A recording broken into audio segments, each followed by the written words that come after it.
এবারের বর্ষায় সিকিম ভুটান থেকে শুরু মোট 70টি রেইন গেজের ওপর মনিটরিং করে সমতলে সতর্কতামূলক ব্যবস্থা নেবে জলপাইগুড়ি সেচ দপ্তর।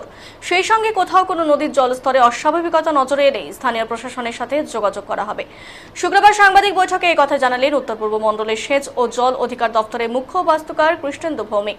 তিনি জানান, আগামীকাল 1 তারিখ থেকে সমস্ত জায়গায় ফ্লাড কন্ট্রোল রুমগুলোতে কাজ শুরু করা হচ্ছে।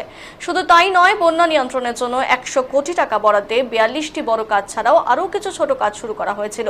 তবে নির্বাচনের জন্য কাজে গতি আনা যায়নি, যদিও বেশিরভাগ স্পর্শকাতর জায়গাগুলোতে কাজ শেষ করা হয়েছে। বন্যা নিয়ন্ত্রণের রেইন গেজের মনিটরিং এর প্রশ্ন মুখ্য বাস্তুকার জানান, তাদের উত্তর পূর্ব মণ্ডলের অধীনে 12টি রেইন গেজ রয়েছে। এছাড়া আরও 28টি রেইন গেজ, যার মধ্যে সেন্ট্রাল ওয়াটার কমিশনের এবং IMD রেইন গেজ আছে 30টি। এই 70টি রেইন গেজ প্রতিদিন মনিটরিং করা হবে। তিনি জানান, সিকিমের পুরোটা, এছাড়া ভুটানের দিকেও নজর রাখা হবে।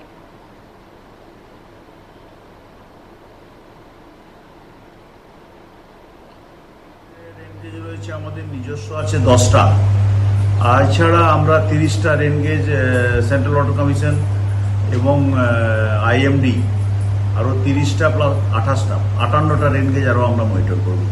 ডেলি দেখতে পাবো কি হচ্ছে আমাদের, মানে এন্টায়ার বলতে গেলে এন্টায়ার সিকিম ভুটানের থেকে কম আছে, 4টে আছে।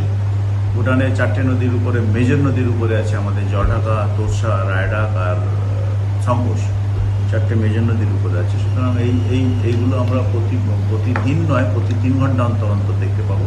আমরা এগুলো মনিটর করবো। আমরা তার উপরে বেস করে নিচে আমরা আমাদের অ্যাক্টিভিটিস চলবে। সিভিল প্রশাসনের সঙ্গে আমরা সবসময় জুড়ে থাকবো। কোনো কিছু ভয়ানক দেখলে, কোনো কিছু মানে অসাধারণ পরিস্থিতি দেখলে সঙ্গে সঙ্গে শেয়ার করবো, দরকার হলে আপনাদের সঙ্গে করবো। এই সতর্কতা যে ব্যাপারটা রয়েছে, জল সবসময় সতর্কতা একটা ব্যাপার থাকে, কোন সময় বেড়ে যায়, সেক্ষেত্রে কোনো ফেসবুক পেজ বা সোশ্যাল মিডিয়ার সাহায্য কি আপনারা নেবেন?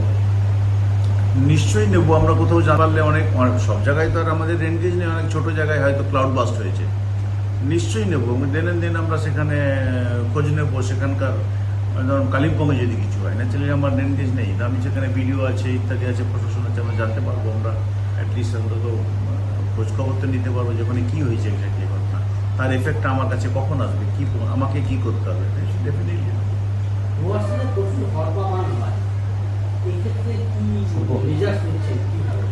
হরপাবানের তো কোনো ইকুয়েশন নেই, ওর কোনো জানান দেয় না আগে, এবং খুব ছোট এরিয়ার উপরেই হয়।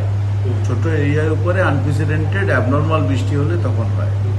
এইগুলো যদি রেনগেজে আমাদের ধরা পড়লো, আমাদের নেটওয়ার্কের মধ্যে ধরা পড়লো, ন্যাচারালি আমরা অ্যালার্ট হয়ে যাবো, বা আমরা প্রশাসনকেও বলবো মানুষজন যেন নিচে না থাকে বা ব্যবহার না করে। যেটা দুর্ঘটনা ঘটে গেছে মালবাজারের স্মৃতি আমার কোনো আমাদের প্রত্যেকের মনেই আছে, এরকম দুর্ঘটনা অ্যাভয়েড করতে হবে।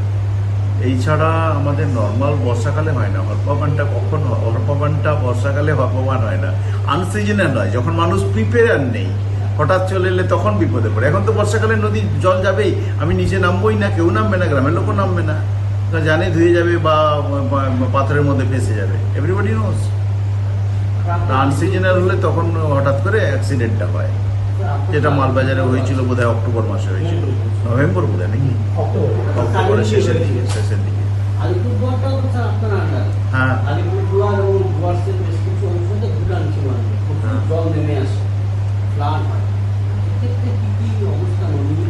আমাদের ভুটানের ভিতরে তো অন্য কোনো কন্ট্রোল নেই। আমাদের থ্রু CWC আমরা 4টা রেইন গেজ মনিটর করবো। এই ছাড়া আমাদের নিজস্ব যেমনভাবে সিস্টেম থাকে, আমাদের কটা গেজ আছে ডুয়ার্সের উপরে।